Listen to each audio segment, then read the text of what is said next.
Hello everyone, welcome to Rajeshwari's kitchen. ఈరోజు మన ఛానల్లో చూడబోయే రెసిపీ సోయా చంక్స్ పులావ్. చాలా స్పైసీగా టేస్టీగా ఉండి ఈ సోయా చంక్స్ పులావ్ ఎలా చేయాలో ఈరోజు మన ఛానల్లో చూసేద్దాం. ఇంక లేట్ చేయకుండా మేకింగ్ ప్రాసెస్లోకి వచ్చేస్తే ఒక కప్లో సోయా చంక్స్ని తీసుకొని 5 minutes పాటు వామ్ వాటర్లో సోక్ చేసుకోవాలి.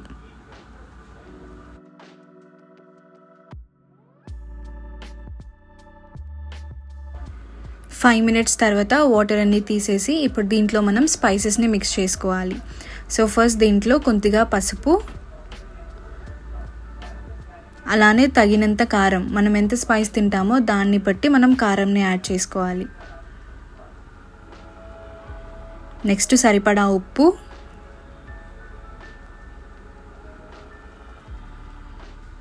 ఒక స్పూన్ గరం మసాలా, 1.5 స్పూన్ పెరుగు,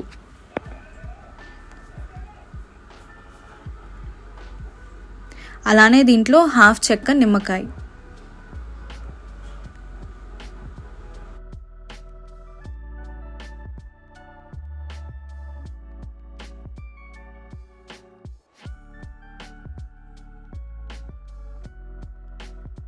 కారం, ఉప్పు, నిమ్మకాయ, పెరుగు ఇవన్నీ కూడా సోయా చంక్స్కి పట్టేలాగా మంచిగా మిక్స్ చేసేసుకొని ఒక 20 minutes సైడ్కి పెట్టేయండి. ఇందులో మనం నెక్స్ట్ ప్రాసెస్ని చూద్దాం. స్టవ్ మీద ప్యాన్ పెట్టుకొని దాంట్లో మనం సరిపడా ఆయిల్ని వేసుకోవాలి. దాంట్లో ఇలా సన్నగా తరిగిన ఉల్లిపాయని వేసుకోవాలి. ఇవి గోల్డెన్ కలర్ వచ్చేంత వరకు ఫ్రై చేసుకున్న తర్వాత ఈ ఆనియన్స్ని సైడ్కి పెట్టేసుకోవాలి.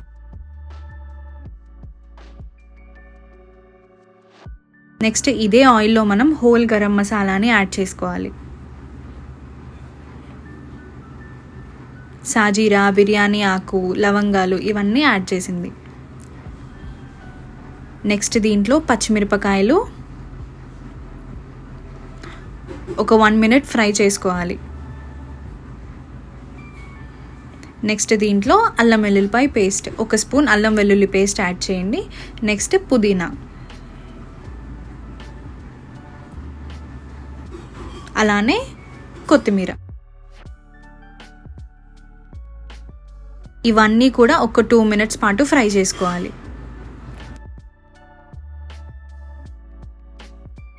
ఈ ప్రాసెస్ అయ్యేసరికి మనకు ఒక 20 minutes పడుతుంది. నెక్స్ట్ దీంట్లో మనం మిక్స్ చేసుకున్న సోయా చంక్స్ మొత్తంని వేసేసుకోవాలి.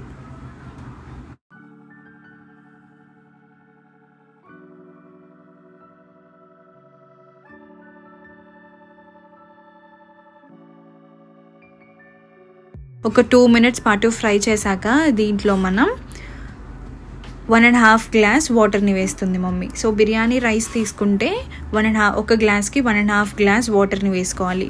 ఆర్ నార్మల్ రైసే తీసుకుంటే 1 glass రైస్కి 2 glasses వాటర్ని యాడ్ చేసుకోవాలి. సో కొంచెం వాటర్ బాయిలింగ్ స్టార్ట్ అయిన తర్వాత మనం దాంట్లో రైస్ని కూడా మిక్స్ చేసేసేయాలి.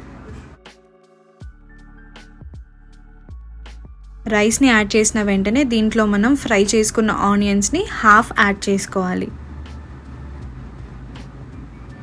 ఓన్లీ హాఫ్ మాత్రమే యాడ్ చేసాం. సో ఇవన్నీ కూడా నెక్స్ట్ మంచిగా మిక్స్ చేసేసుకోవాలి.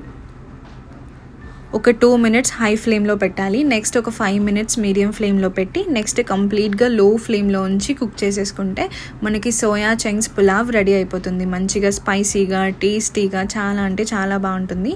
మీకు ఇష్టమైన కర్రీతోని సర్వ్ చేసుకోవచ్చు, లేకపోతే రైతాతోని సర్వ్ చేసుకున్నా కూడా పులావ్ చాలా అంటే చాలా టేస్టీగా ఉంటుంది. ఇంకా లాస్ట్ ఫైనల్గా మనకి ఫ్లేవర్ కోసం పైనుంచి కొంచెం కొత్తిమీర, అలాగే గోల్డెన్ ఫ్రైడ్ ఆనియన్స్ కూడా యాడ్ చేసేసుకొని సర్వ్ చేసుకుంటే చాలా అంటే చాలా టేస్టీగా ఉంటుంది. మీకు ఎలా అనిపించింది పులావ్? మీకు నచ్చితే మీరు ట్రై చేయండి.